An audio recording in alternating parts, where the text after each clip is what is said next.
হরে কৃষ্ণ কৃষ্ণ কৃষ্ণ হরে হরে, হরে রাম রাম রাম হরে হরে।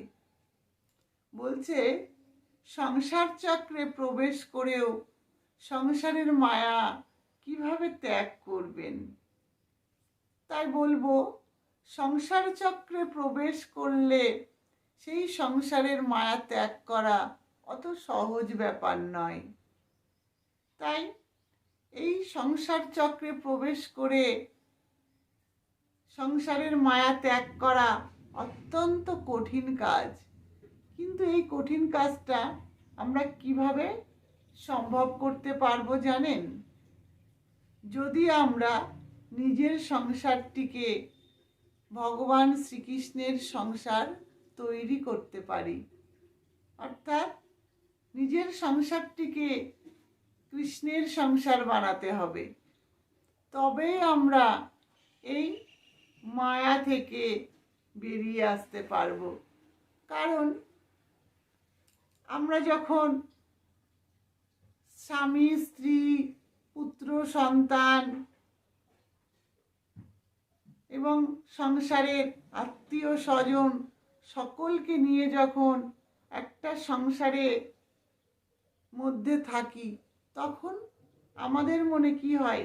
মায়া জন্মায় যে না, আমার স্বামী, আমার পুত্র, আমার কন্যা, আমার সংসার।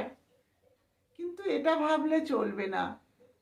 তখন ভাবতে হবে আমার সংসারের যতজন সদস্য আছেন তাদেরকে কিভাবে ভগবানের পথে নিয়ে আসা যায়। সকলে মিলে ভগবানের সেবা করে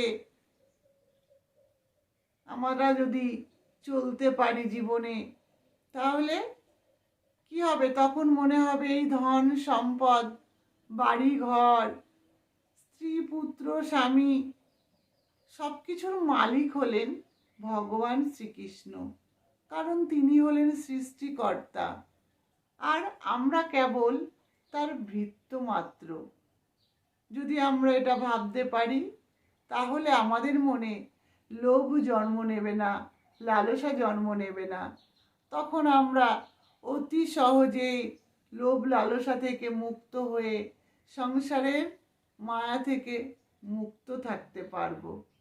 তাই বলবো, নিজের সংসারটিকে কৃষ্ণের সংসার বানান, তবেই আমরা এই সংসার চক্রে প্রবেশ করেও সংসারের মায়া ত্যাগ করতে পারবো। হরে কৃষ্ণ।